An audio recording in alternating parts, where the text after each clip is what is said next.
Bismillahirrahmanirrahim. Assalamualaikum warahmatullahi wabarakatuh. Ashadu an la ilaha illallah, ashadu anna Muhammad Rasulullah. Allahumma sholli ala Sayyidina Muhammad wa ala ali Sayyidina Muhammad.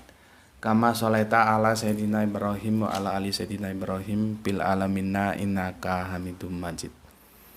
Alhamdulillah kita bersua lagi ya, dan jangan lupa tetap kita doakan kepada semua saudara-saudara kita yang telah mendukung sesuai dengan kemampuannya masing-masing ya, mengambil bagian untuk mendukung channel dakwah ini sehingga sampai detik ini masih bisa bernapas, masih bisa hadir di hadapan kalian semua ya.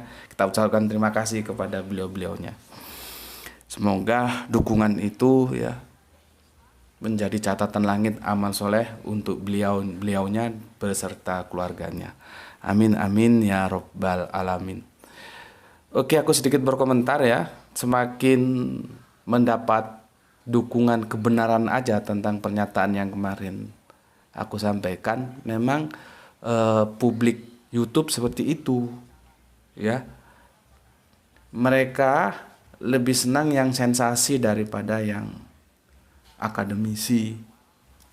Namun demikian, aku mengharap kalian itu beda dikit lah ya. Bukan aku melarang kalian itu dan apa kewenangannya kok aku harus melarang ya. Aku hanya mengajak dalam Islam itu harus proporsional ya. Begitu juga bagaimana kita mengaji ya, itu harus lebih diutamakan. Jadi nggak apa-apa, silakan saja melihat channel-channel yang sensasi gitu ya, nggak apa-apa. Namanya juga kalau akademisi terus nanti jadi jenuh ya, ada titik jenuh, nggak apa-apa, boleh-boleh saja. Cuman proporsinya itu seperti apa, itu harus dibagi. Jangan sampai hal-hal yang sifatnya hiburan, sensasi itu justru lebih sering ditonton daripada yang akademisi itu ya. Ini kita bisa lihat, alhamdulillah kemarin dengan tajuk rebutan jenazah itu dalam waktu 20 jam sudah meraih 1.600 viewer ya. Mungkin pertanyaannya kenapa bisa demikian ya, kembali tadi ya, sesuatu judul yang bisa dikategorikan sensasi, meskipun aku mengatakan ini tidak sensasi, bukan clickbait atau baiklit tuh kalian lah anak-anak milenial yang paling tahu ya. Karena apa? Antara judul dan konten yang ada di dalamnya itu sama, artinya judul itu memang menjelaskan kontennya ya. Rebutan jenazah, kan orang waduh, biasanya kalau rebutan itu kalau di parlemen rebutan kursi ya. Kalau anak-anak muda rebutan pacar. Kalau orang yang suka dengan duniawi kerebutan harta gitu. Ini rebutan jenazah gitu. Mungkin dianggap aneh kok ada rebutan jenazah sehingga pada nonton gitu. Enggak, ini bukan sensasi, meskipun kalau dilihat sekilas sensasi dia. Kenapa aku bilang bukan sensasi? Ya aku ulangi lagi, karena apa yang dijelaskan itu sesuai dengan apa yang ada di dalam konten itu ya. Dan itu penjelasannya tetap dalam bingkai akademis. Oke, coba bandingkan dengan yang Sahada kemarin. Sampai detik ini itu hanya meraup 880 view. Gak sampai 1.000. Padahal Sahada itu nanti yang akan menjelaskan posisimu, apakah kamu Islam atau kafir ya. Tapi walaupun demikian, jangan sampai ada salah paham ya. Nggak apa-apa, silahkan lihat yang sensasi, tapi proporsinya itu harus lebih besar yang akademisi. Begitu maksudku ya. Oke, kita lanjut kajian-kajian kita. Kalian pernah dengar lagu Antara Kabul dan Beirut? Itu lagu itu digubah Digubah ya, bukan diciptakan. Oh ya, aku jadi ingat, aku akan menjelaskan diksi diciptakan ya. Besok akan kita jelaskan. Jadi diubah bukan diciptakan oleh salah satu grup terkenal ya, grup keluarga. Pada waktu itu era-era ketika blok barat dan blok timur masih ada, yaitu Uni Soviet dan Amerika mulai mengacak-acak Afghanistan ya. Maka digubahlah sebuah lagu antara Kabul dan Beirut. Dan itu nama dua kota ya, antara Kabul dan Beirut. Kajian kita kali ini judulnya aku kasih antara Yerusalem Baru dan Madinah. Antara Yerusalem Baru dan Madinah.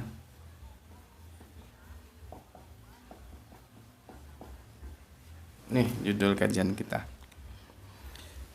Sebelum ke sana, aku mau ucapkan terima kasih kepada saudara-saudara kita yang ada di mana ini ya. Banyak ini ya, alhamdulillah, sehingga kita tahu kita punya teman di seluruh Nusantara gini ya.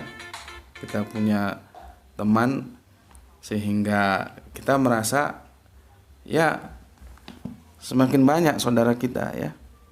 Ada di Palu, ada di Makassar, ada di Cirebon, ada di Tuban, ada di Kalimantan Tengah, ada di Kutai Timur, ada di Balikpapan, ada di Borneo, ya, ada di Medan, ada di Aceh, ada di Padang, ada di Lampung ada di Rejo-Rejo gitu, Balirejo atau apa itu daerah dekat Gedung Tataan ya, kalau nggak salah itu perkebunan karet ya. Ada lagi di mana itu, Maumere ya, ada lagi di Papua ya. Subhanallah, alhamdulillah, terima kasih ya. Namanya disebutkan ya, nama asalnya, sehingga kalau baca itu kita merasa berwisata. Dan yang lain-lainnya yang tidak bisa aku sebutkan satu persatu ya. Menarik dan terima kasih. Ini ada salah satu komentar masuk, tapi ini telat, tapi tidak apa-apa lah ya. Ini orang Batak kalau lihat namanya, tapi dia nggak bisa bahasa Batak. Aku ajak ngomong Batak, nggak ngerti ya. Sebelum kita masuk ke sini ya, ini sebentar. Ini gimana caranya supaya kita bisa lihat? Ini dari Lae IS. Begini dia bilang. Sebelum Islam datang tidak masalah ada gambar siapapun di dalam Ka'bah. Mau gambar Tuhan Yesus, mau gambar Buddha, bahkan gambar Paulus sekalipun. Jangankan gambar Yesus, patung berhala. Apa ini? Patung. Panjang sekali dia. Aku nggak mungkin baca semua ya, panjang sekali. Intinya beginilah ya, supaya kau tahu juga ya. Dalam dunia akademis itu tidak boleh bohong. Salah tidak apa-apa, tapi bohong tidak boleh. Aku sudah jelaskan begitu. Ya mungkin kau PR baru ya. Tidak bisa disamakan dengan dunia politis. Seorang politisi itu boleh saja dia bohong, tapi dia tidak boleh salah di mata konstituennya. Dia harus merasa selalu benar. Nah, supaya selalu benar dia bohong, tidak apa-apa. Itu dunia politis. Dunia akademis tidak boleh begitu. Ya. Dunia akademis, aku salah, tidak apa-apa. Tapi aku bohong itu tidak boleh. Karena pernyataanku ini nanti akan menjadi pegangan bagi orang-orang yang mengikuti kajianku. Begitu masalahnya. Jadi ini sorry ya, komenmu terlalu panjang, tidak mungkin aku baca ya. Jadi kamu bilang tidak masalah ada gambar siapapun di dalam Ka'bah, mau gambar Tuhan Yesus, mau gambar Buddha, mau gambar Paulus sekalipun ya. Jangankan gambar Yesus, patung berhala Hubal, sembahan orang-orang Sam dan puluhan patung bla bla bla bla. Bukan di situ masalahnya. Masalahnya bener nggak ada gambar Tuhan Yesus di Ka'bah itu loh masalahnya. Ya, ya kalau bener data akademisnya ditampilkan, kalau sejarah yang membuat siapa sejarah itu, datanya dari mana, informasinya dari mana, kita buka apa catatan-catatan yang ditulis oleh Ibnu Ishaq. Karena yang tertua itu Ibnu Ishaq. Meskipun sebelum Ibnu Ishaq itu ada penulis-penulis sejarah yang lainnya, tapi secara akademis yang diakui Ibnu Ishaq sudahlah. Baru nanti ada Asyuti, ya. Tapi Asyuti juga nggak ketemu dengan Ibnu Ishaq, itu lain waktu. Tempusnya beda.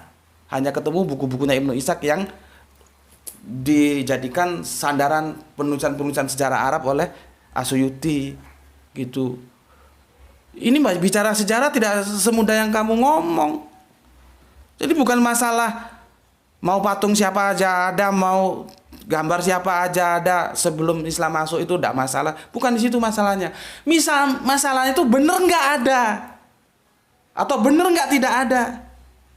Di situ. Karena akademisi tidak boleh bohong. Aku kan menggiringnya dalam perspektif akademis. Bener nggak sih omongan itu? Kalau beliaunya yang sudah punya gelar profesor atau doktor atau apalah, yang sekian lama sudah di luar negeri, dia mengutip sebuah buku Akbar Makkah, bener nggak buku itu?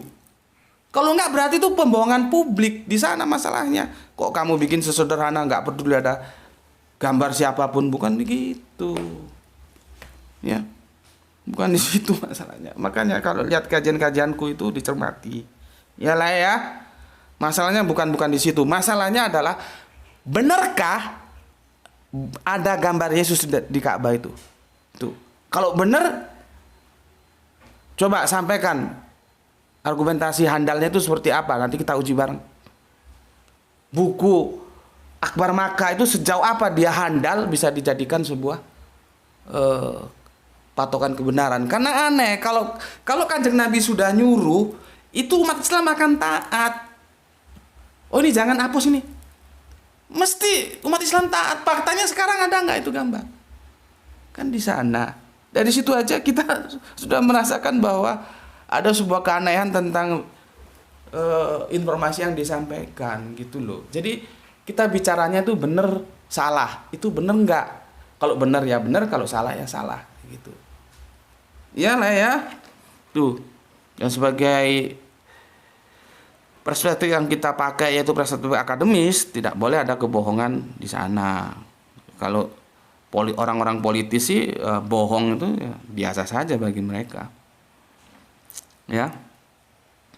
Oke, berikutnya ini sebentar, ini ada komen yang masuk ya. Ya, Bogor Timur apa kabar? Oke, Depok tetangga Jakarta ya. Dan lainnya banyak ini. Ini ada yang dari Mas apa ini ya. Sebentar, aku perlu jelaskan supaya duduk permasalahannya itu bisa dipahami ya.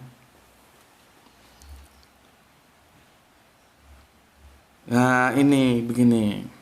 Dari Mas SH ini nggak tahu di mana ini. Tolong diubah cara penyampaian.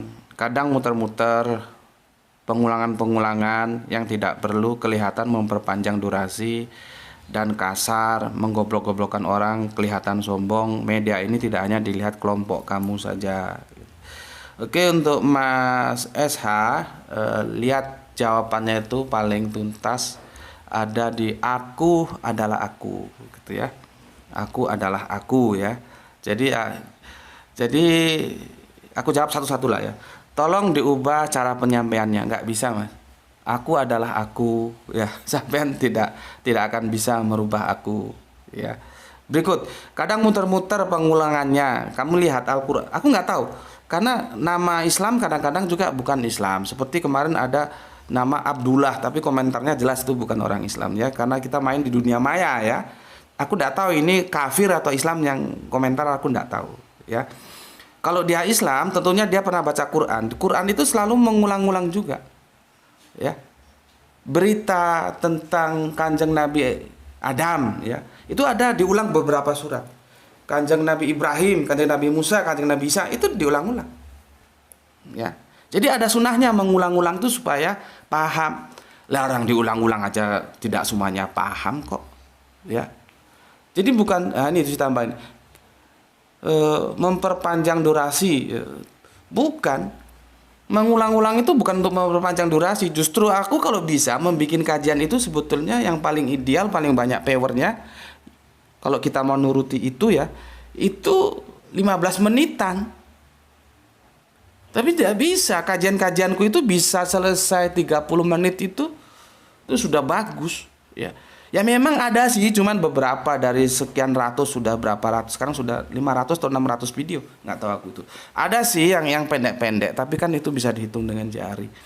Jadi bukan maksud untuk memperpanjang durasi. Justru kalau bisa durasinya diperpendek kok, ya nggak panjang-panjang. Dan kasar menggoblok-goblokkan orang, ya. Iya benar Mas. Di sini makhluknya makhluk kasar. Bukan tempatnya makhluk halus, ya. Kalau sampean makhluk halus perlu kajian-kajian yang halus ya, seperti aku bilang tadi, jangan di sini. Penjelasannya sudah jelas kok, aku jelaskan di Aku Adalah Aku, silahkan lihat tajuk Aku Adalah Aku, di sana jelas penjelasannya ya. Ya. Jadi kalau mau makan tempe ya beli tempe, jangan makan tempe beli tahu, tahu dipaksa jadi tempe ya. Menggoblok-goblokkan orang kelihatan sombong. Iya, memang orang kalau nggak ngerti kan goblok. Harus dibilang goblok dong supaya dia menjadi pinter. Ada trigger, ada support. Di sini enggak. Makanya aku bilang, di sini nih tempat makhluk kasar bukan makhluk halus ya. Anda salah kamar kalau Anda orang makhluk halus masuk ke kelompok ini karena ini kelompoknya makhluk kasar ya. Kelihatan sombong, oh enggak juga. Sombong itu pakaiannya Gusti Allah. Makhluk itu tidak boleh. Aku tidak sombong, tapi aku percaya diri. Masalahnya untuk membedakan dia itu percaya diri atau sombong itu perlu orang cerdas. Kalau orang goblok tuh nggak bisa membedakan. Oh dia sombong, oh dia percaya diri, nggak bisa. Ya, ya IQ-nya aja terbatas, otaknya goblok kok bagaimana bisa? Dan aku ini adalah orang yang percaya diri. Karena apa? Karena aku belajar. Jadi bukan sombong. Untuk apa sombong? Tidak boleh sombong, ya. Dan ini sudah menjurus ke suudon nanti kalau bilang orang sombong padahal dia tidak sombong. Ya. Berikutnya apa ini? Media ini tidak hanya dilihat kelompok kamu saja. Lah kalau kamu ngelihat ke sini itu yang nyuruh siapa? Siapa yang nyuruh kamu masuk kelompok ini? Bukan kelompok kamu saja. Ini bukan berbicara kelompok. Siapapun bisa masuk ke sini. Termasuk kamu masuk ke sini bisa, kan aku tidak ngelarang. Ya. Jadi nggak usah bawa kelompok. Seolah-olah kamu punya kelompok, aku punya kelompok itu enggak. Kita jalan aja gimana enaknya gitu. Ya Mas ya. Jadi kalau kamu suka ke sini ya masuk sini, kalau nggak suka keluar, itu nggak ada masalah. Enak-enak aja kok. Ya. Enak-enak aja gitu. Dan jawabannya silakan lihat di Aku Adalah Aku, di sana lebih jelas. Jadi gitu Mas, kita enak-enak saja, nggak ada paksaan ya, dan nggak ada kelompok-kelompok. Kamu itu terlalu baper aja kamu itu ya. Oke. Selanjutnya kita masuk ke topik kajian kita kali ini adalah antara Yerusalem dan Madinah. Kenapa aku angkat topik ini? Karena tadi pagi seperti biasanya bangun pagi aku baca WA, ada video masuk ya, dan dikatakan video itu wawancara apa ya, tanya jawab gitu ya, antara seseorang pendeta dengan penanyanya, dan pendeta itu mengatakan bahwa Yerusalem baru itu surga gitu loh. Makanya aku tertarik untuk menjelaskannya, meskipun aku sudah pernah menjelaskan itu ya berapa waktu yang lalu ya. Aku sudah pernah menjelaskannya itu di sini ya. Yerusalem baru kok dibilang surga, itu 7 bulan yang lalu ini ya. Jadi lihat di kajian ini supaya lebih jelas untuk melihat kajian kita yang sekarang sedang kita kaji ya. Lihat dulu di sini. Yang sudah lihat di review bagus, yang belum lihat ya harus lebih lihat supaya nanti nyambung di sini ya. Oke, kita mulai satu-satu dulu ya. Yerusalem baru, benarkah itu surga? Itu yang jadi masalah. Ya. Kalau kita bicara tentang Yerusalem baru, itu hanya ditulis di 2 kitab. Ya, dua ayat maksudku dalam 1 kitab. Yaitu Wahyu. Ya. Kitab Wahyu. Itu ada di Wahyu 3:12 ya. Plus, jadi ini plus loh ya, ini bukan sana, bukan. Jadi 2 ayat ini ya. Wahyu 3:12 dan Wahyu 21:2. Ini ya. Tapi sebelum ke sana, kalian harus tahu dulu kitab Wahyu itu seperti apa sih? Nih, kitab Wahyu ini ada pada bagian akhir dari Injil, dari Bible ya. Bukan Injil, Bible gitu aja ya. Karena Injil kan sudah lain lagi. Nih. Jelas? Oke. Kita baca bagian awalnya ini ya. Ini awalnya ini. Supaya kalian tahu. Inilah wahyu Yesus Kristus yang dikaruniakan Allah kepadanya, supaya ditunjukkannya kepada hamba-hambanya apa yang harus segera terjadi. Ya. Dan oleh malaikatnya yang diutusnya, ia telah menyatakannya kepada hambanya Yohanes. Jadi ini jatuhnya kepada Yohanes ya. Meskipun gayanya nanti seperti surat-surat Paulus ya. Seperti surat-surat Paulus kalau kita baca gayanya. Gaya penulisannya seperti surat-surat Paulus. Yohanes yang mana? Nah, itu mungkin nanti aja kita diskusikan ya. Apakah Yohanes Pembaptis? Apakah Yohanes yang menulis Injil Yohanes? Ya. Dan ini kalau kita cari data berikutnya, ini peristiwanya di Pulau Patmos ini. Ya. Jadi aku kasih tahu dulu bahwa kitab Wahyu ini adalah wahyu Yesus Kristus yang dikaruniakan Allah kepadanya. Nah, berarti wahyunya siapa? Ya wahyunya Allah. Kalau kita lihat ini ya, cuman bahasanya dibalik. Jadi begini, wahyunya Allah ya, yang dikaruniakan Allah kepada Yesus Kristus. Yesus Kristus ngomong ya kepada Yohanes ya via malaikatnya. Gitu. Ya, cuma kan ini narasinya dibalik. Inilah wahyu Yesus Kristus yang dikaruniakan Allah. Jadi wahyu itu dikaruniakan Allah kepada Yesus Kristus gitu loh. Ya. Karena kalau dikatakan bahwa Yesus Kristus itu punya wahyu, wah dia jadi Allah dong. Kan begitu kalimatnya. Sulit dipahami? Enggak.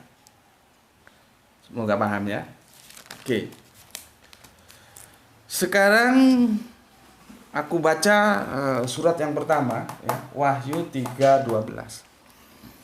Itu perikopnya kepada jemaat di Sardis. Nah, ini yang aku bilang seperti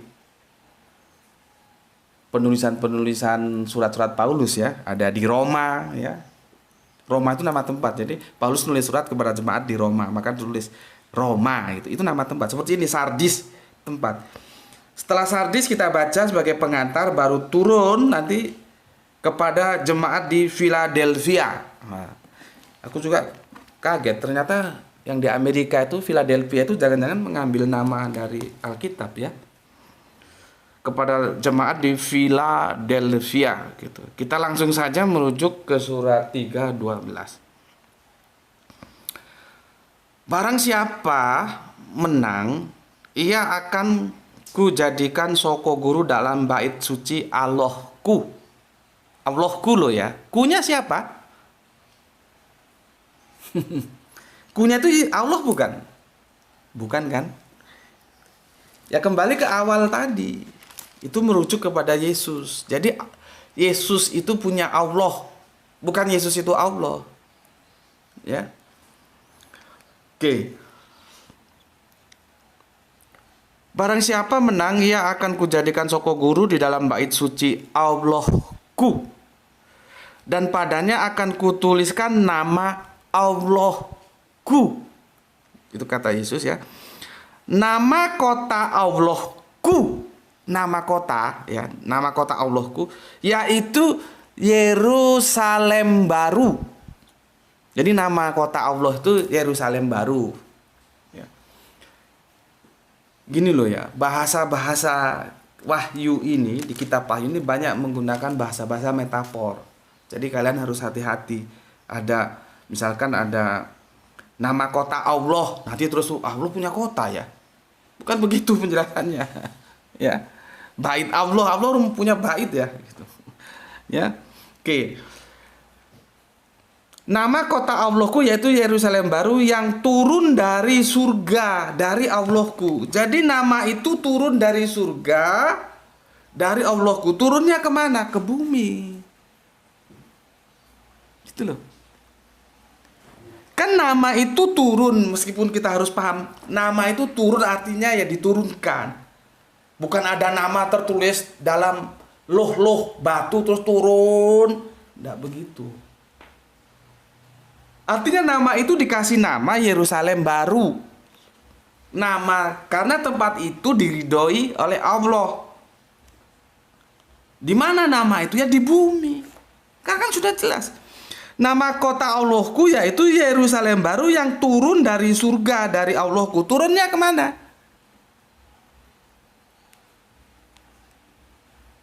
Kan ke bumi. Terus Yerusalem Baru itu di mana? Di surga sana? Kan di bumi. Gitu loh. Kan aneh. Ya, Yerusalem Baru yang turun dari surga. Oh, Yerusalem Baru di surga. Sudah jelas kok, Yerusalem Baru itu turun dari surga. Berarti dia tidak di surga, karena sudah turun. Kemana? Ke bumi. Jadi berbicara Yerusalem Baru, kita berbicara lokus itu di bumi, bukan di awang-awang sana. Gitu loh. Ya. Oke. Namaku yang baru. Ya, jadi begini, Yerusalem Baru yang turun dari sorga, dari Allahku, dan namaku yang baru. Nah, ini menarik ini. Ternyata Yesus juga punya nama Yerusalem Baru. Karena kata sambungnya menggunakan kata dan.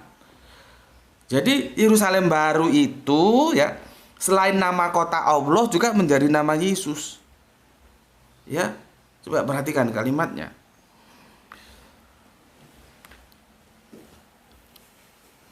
Aku mulai dari mana nih supaya jelas ya. Dari atas lah semua ya. Barang siapa menang, ia akan kujadikan soko guru di dalam bait suci Allahku. Dan ia tidak akan keluar lagi dari situ, dan padanya akan kutuliskan nama Allahku. Nama kota Allahku yaitu Yerusalem Baru yang turun dari surga, dari Allahku, dan namaku yang baru. Siapa nama Yesus yang baru? Ya, jadi selain nama kota Allah juga namaku yang baru, karena kata sambungnya dan. Ini jarang dibahas oleh sekolah-sekolah Alkitab ini. Ternyata Yesus punya nama Amin, punya nama bisa disebut Putra juga. Ternyata di sini namaku yang baru Yerusalem Baru. Ya. Tetapi kita tidak bahas masalah nama dulu lah ya. Kita bahas masalah lokus dulu. Ya, ketika dinyatakan Yerusalem Baru yang turun dari surga, itu berarti dia tidak di surga. Gimana ya jelaskannya? Aku datang dari Sumatera, berarti kan aku sekarang tidak di Sumatera. Aku sekarang di Jawa. Paham? Yang turun dari surga itu sekarang itu tidak di surga. Yerusalem Baru itu turun dari surga. Berarti Yerusalem Baru itu bukan di surga, karena dia sudah turun dari surga. Di mana? Di bumi. Jadi berbicara Yerusalem Baru itu berbicara bumi. Bukan seperti yang dikatakan pendeta-pendeta atau anak-anak sekolah Alkitab itu Konteksnya nanti dalam kedatangan kedua menjemput mereka untuk naik ke surga, di mana sekarang Yesus sedang mempersiapkan tempat di surga. Tidak begitu. Jalinannya tidak begitu, kalimatnya tidak mendukung ke dogma itu. Ya. Aku kan sudah jelaskan. Setelah penyalipan akhirnya menghasilkan dua dogma. Kedatangan kembali, ya, kedatangan yang kedua itu, dan dosa waris. Itu sudah kita bahas tuntas, tapi belum tuntas, ya. Sudah pernah kita bahas tapi belum tuntas itu tentang dosa waris itu, ya. Yang kita sekarang fokus ke Yerusalem barunya. Jadi itu tempat, dan itu di bumi. Bismillah.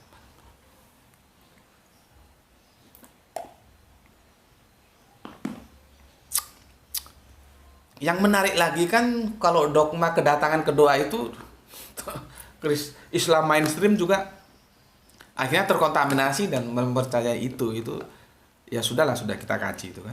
Bismillah. Oke. Aku ulangi lagi. Yang menulis ini Alkitab loh ya, tertulis seperti itu. Yerusalem baru itu turun dari surga. Turunnya kemana? Ya ke bumi. Artinya berbicara Yerusalem baru itu berbicara bumi, bukan surga. Oke, itu satu poin. Berikutnya kita ke 21. 2 ya. Itu langit baru dan bumi yang baru. Benarkah ini cerita tentang surga nanti yang mau ditempati? Itu ya. Dan aku melihat kota yang kudus, Yerusalem yang baru, turun dari surga. Sama, turun dari surga dari Allah, yang berhias bagaikan pengantin perempuan yang berdandan untuk suaminya. Ya, pengantin perempuan, hati-hati.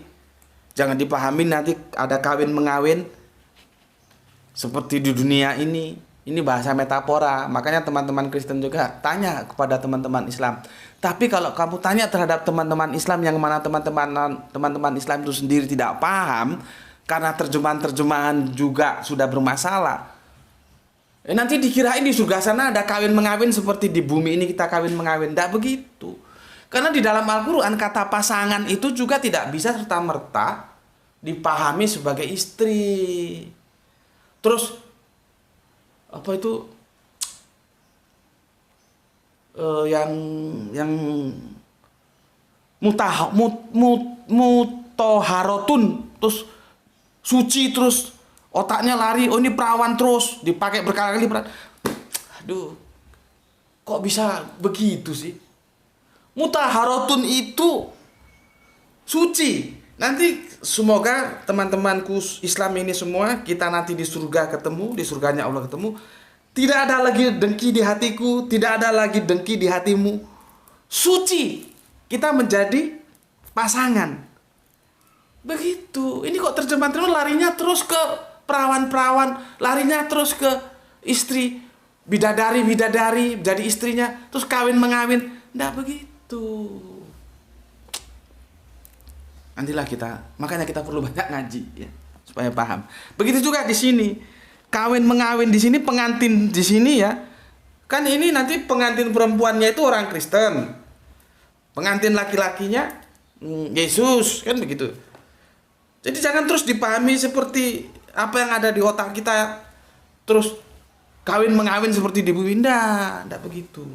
Ya, ini jadi yang Kristen ya salah kaprah, yang Islam ya salah kaprah. Ya.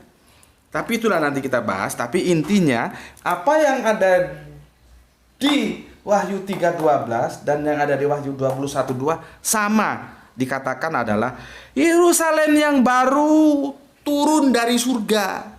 Turunnya kemana? Ke bumi. Dari mana? Dari Allah. Jadi berbicara Yerusalem baru, Anda suka atau tidak suka? Berdasarkan Wahyu 3:12 dan 21 itu berbicara sebuah lokus di bumi. Karena dia dinyatakan turun dari surga. Yang sudah turun dari surga itu ya tidak di surga, di bumi. Tapi itu pun turunnya seperti apa dan bagaimana, itu harus dipahami dalam bahasa metafora. Paham?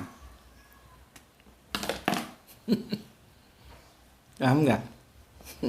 Sulit ya? Semoga paham lah ya. Oke, terus kita lihat Yerusalem itu sebetulnya kena apa sih dan bagaimana sih ya? Kita lihat di 1 Tawarik, ya, 1 Tawarik, ya, 1 Tawarik 29-23, ya. Itu dikatakan seperti ini komentarnya ya, bahwa Yerusalem itu adalah ibu kota Israel. Jadi dulu ibu kota Israel itu Yerusalem, kemudian berubah menjadi Tel Aviv, dan sekarang dengan keputusan politik si Donald Bebek itu katanya mau dipindahkan lagi ke Yerusalem. Ya itulah, politik itu ya begitu. Ya. Seharusnya kan seorang politikus yang bertanggung jawab itu, dia menjadi seorang politikus itu tugas utamanya adalah memberikan damai sejahtera kepada rakyat-rakyat yang ada di bawah kekuasaan politiknya. Harusnya seperti itu.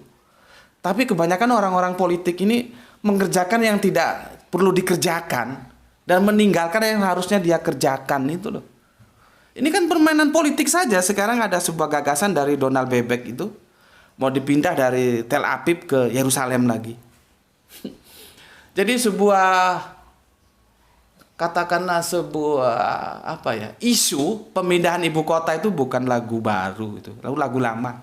Makanya aku bilang kan, sejarah itu akan berulang, hanya kapan ya dan siapa pelakunya itu yang berubah ya. Tapi substansinya sama. Sejarah itu selalu berulang. Jadi kalau ada isu-isu pengalihan ibu kota, itu lagu lama itu. Bayangkan ya, Yerusalem baru itu ya. Yerusalem baru itu adalah berasal dari kata Yerusalem, di mana itu dulu menjadi ibu kota sebelum Tel Aviv bagi pemerintahan ya Raja Daud bersama Salomo putranya ya. Itu ada di Tawarik 29 dan 23. Begitu juga nanti ada di Nehemia 11:1 ya. Yerusalem itu disebut sebagai apa ya? Sebagai kota suci. Gitu loh. Kalau kita sekarang kota suci ya. Jadi rujukannya nanti bisa kita lihat juga di Nehemia 11:1 ya. Mana penghapusnya ini tadi? Nehemia 1 ya. Ya, coba kita baca sebentar Nehemia 1 ya. Ini Nehemia. Kamu buka kitabmu ya. Nehemia.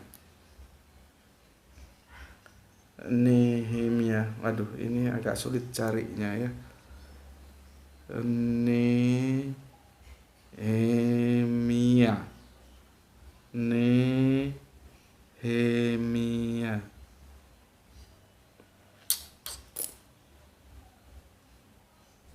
Gimana ini Nehemia?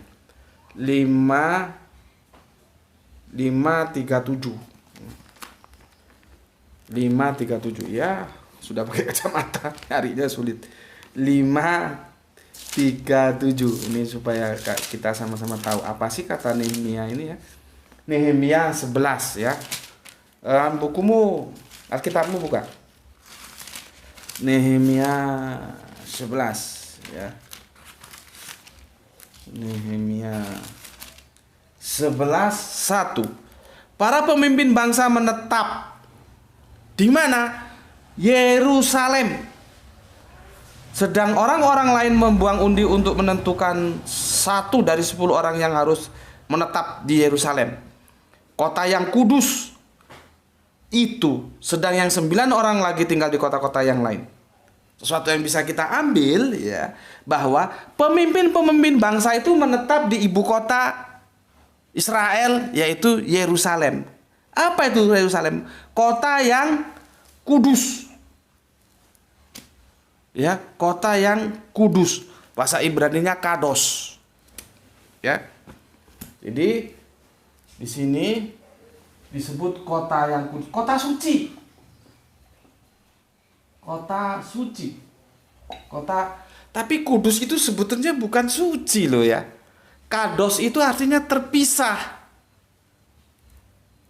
Allah itu kudus, kados, terpisah dengan kita. Artinya dia transenden dan kita imanen. Laisa kamitslihi syai'un, nggak bisa disamakan. Ya. Cuman kadang-kadang orang mengatakan karena dia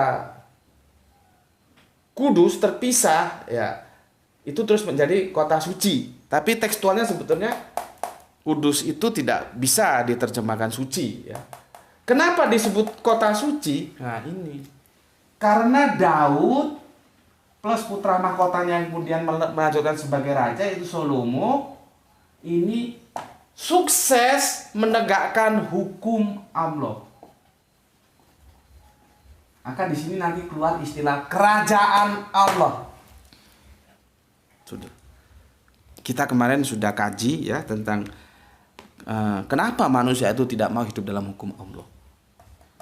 Dan biasanya kalian kalau sudah bicara hukum Allah itu alergi ya, dan terlalu sempit cara memahami hukum Allah itu apa sih? Hukum Allah itu begini loh, gampangannya saja hukum Allah. Kalau Allah bilang boleh, ya kamu jalan.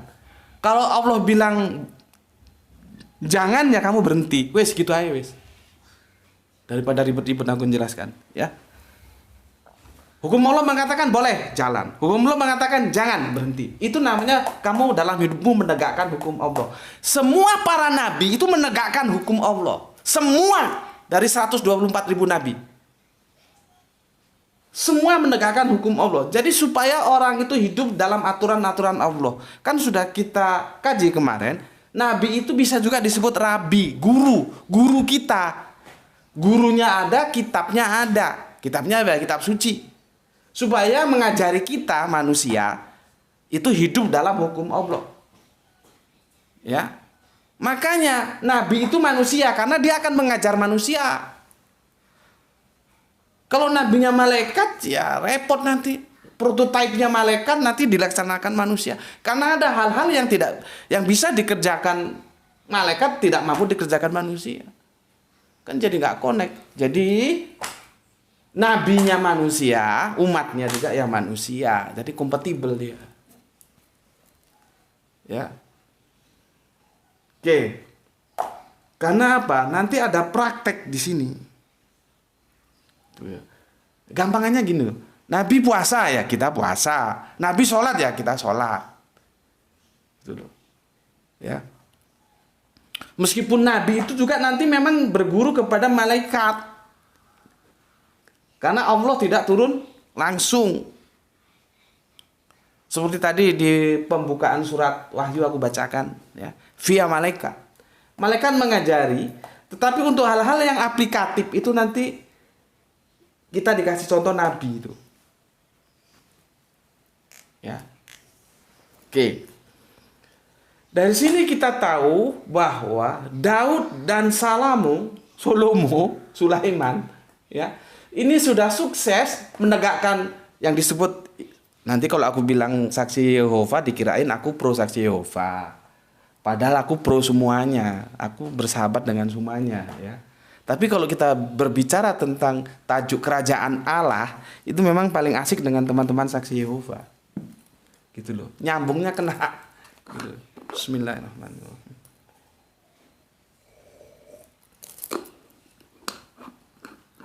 Oke.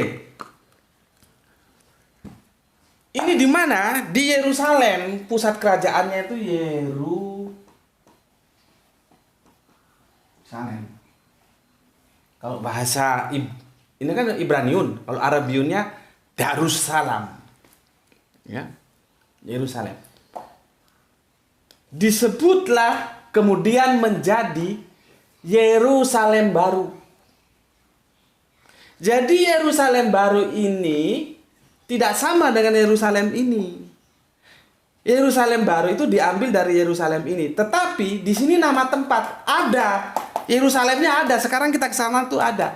Tapi Yerusalem baru ini nama tempat juga. Tapi ini sama dengan Madinah. Ini nama Aidiom. Aidiom.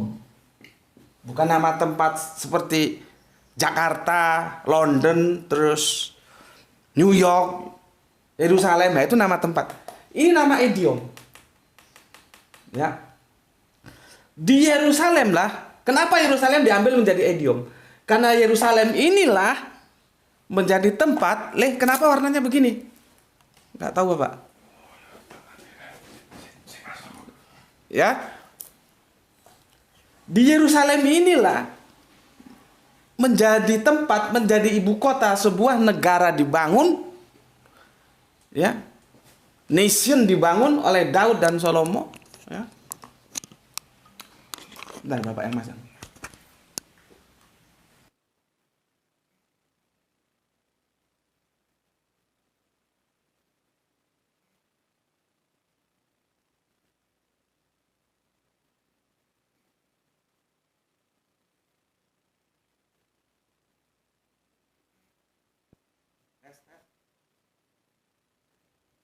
Yang mana? Yang ini habis tadi. Oke. Ya.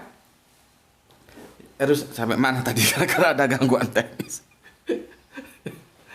Yerusalem. Yerusalem itu diambil idiom, ya, karena di Yerusalem inilah Daud dan Salomo mengambilnya sebagai pusat pemerintahan ibu kota, ya, di mana hukum Allah bisa ditegakkan. Kita percayakan, kita menerimakan bahwa Daud, Sulaiman itu nabi. Jadi tidak mungkin dia, ya, menjalankan pemerintahan itu sakarepe udele dhewe, tidak mungkin. Pasti yang dijalankan itulah hukum-hukum Allah. Hukum Allah itu ditegakkan di sini, di Yerusalem ini. Apa tentang hukum Allah tadi sudah tak jelaskan, ya. Ya. Sehingga lahirlah sebuah idiom Yerusalem baru. Ini menjadi idiom di sana. Ini menjadi idiom yang diambil dari Yerusalem ini. Karena apa? Di sini hukum Allah bisa ditegakkan. Di zaman siapa? Daud, dilanjutkan putra mahkotanya Sulaiman. Itu, ya. Ini sama dengan Madinah. Madinah itu bukan nama tempat seperti tadi Yerusalem ini, New York, terus Jeddah, terus Makkah, terus mana lagi? Maroko, Mesir, London, Sydney, enggak begitu. Ini nama idiom. Madinah itu nama aslinya Yatsrib. Gitu loh. Ya, paham di sini? Yatsrib. Ya. Lalu idiom apa yang mau disampaikan antara Yerusalem baru dan Madinah itu di sini, ya. Ketika di suatu tempat itu hukum Allah ditegakkan, maka itu disebut Yerusalem baru atau Madinah, sama saja, ya. Ya, ketika hukum Allah, ya, bisa ditegakkan. Jadi tempat di mana hukum Allah bisa ditegakkan itu disebut Madinah, bukan. Jadi Yatsrib itu Madinah, tapi Madinah bukan hanya Yatsrib.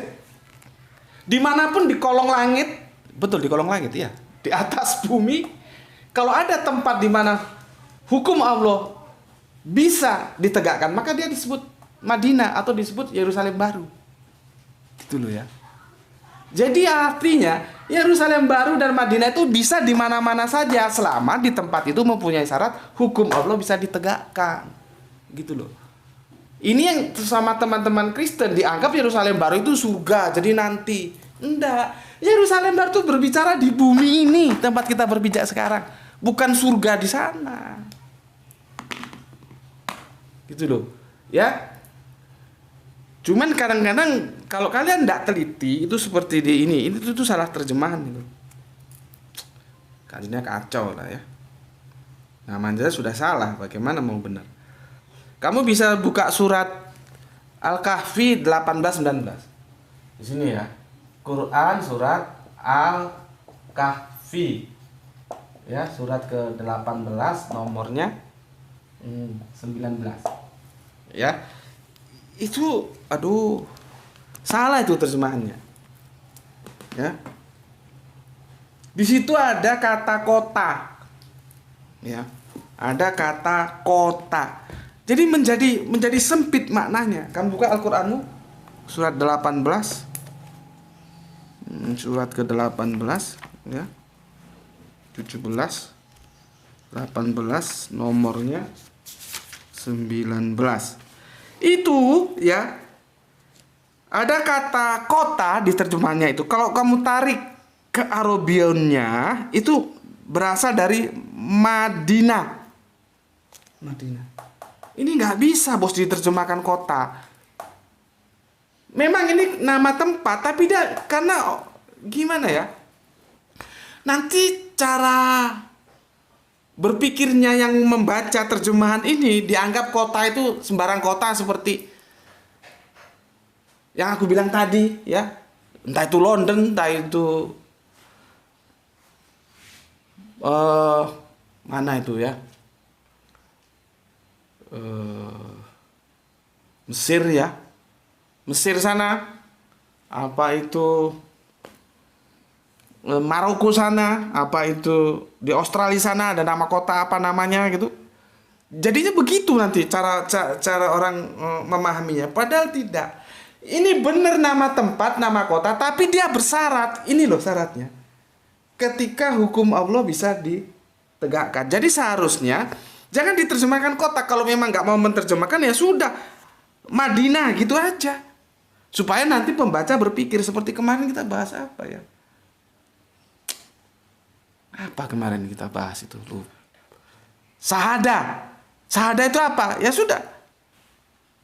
Nanti biar pembaca mencari penjelasannya sendiri. Karena kalau ini jadi sempit, nama kota. Iya Pak, kota. Iya Mbak, kota. Iya Mas, kota. Tapi kota bersyarat. Ini syaratnya. Ketika hukum Allah itu bisa ditegakkan. Ini kan surat Al-Kahfi kan jelas berkata tentang kekuasaan yang zalim, yang tidak hidup dalam hukum Allah. Baru terjadi katakanlah suksesi ya. Hidup hukum Allah. Nah, ini ceritanya begitu. Nah, cuman masalahnya terjemahannya cuman kota, jadi bias gitu loh ya. Dan mumpung aku ingat kemarin aku menjelaskan kenapa terjemahan banyak yang salah menerjemahkan surat Al-Hadid. Besi itu katanya diciptakan Allah padahal itu diksinya diturunkan bukan diciptakan. Aku belum tunjukkan ya. Ini dia. Oh, ini di Jalalain pertama, Jalalain kedua. Ya. Jalalain kedua. Bentar, ini lebih tebal ini, lebih berat. Masalahnya tuh di sini loh, Mas. Nih, ini ya di surat Al-Hadid ini. Nih. Sudah jelas? Ini dari, kalau kalian silakan beli tafsir Jalalain. Karena sumber acuannya sudah salah. Jadi terjemahannya juga salah. Makanya aku bilang, Al-Quran itu multi komplek. Kalaupun Pak Jalalain salah, ya kita wajar, kita maklum. Karena Pak Jalalain bukan saintis. Dia tidak tahu. Tetapi seharusnya Pak Jalalain tunduk terhadap Al-Quran, jangan tunduk terhadap kemauannya. Al-Quran bilang diturunkan, ya diturunkan. Jangan dirubah menjadi diciptakan. Kan jadi masalah itu. Coba sekali-sekali kalian ngobrol sama orang-orang yang mengerti saintis. Biji besi itu awalnya gimana ceritanya? Apakah biji-biji itu ujuk-ujuk ada di bumi atau dia turun dari planet lain yang berbenturan? Coba kamu tanyakan. Makanya Al-Quran kan sering bicara itu ya. Kalau kamu belum tahu, tunggu nanti penjelasannya ada. Gitu. Bayangkan abad 6, ada abad 7 ketika Arab masih belum ada pengoboran, masih jelebo-jelebo. Ya, teknologi masih belum terungkap seperti sekarang.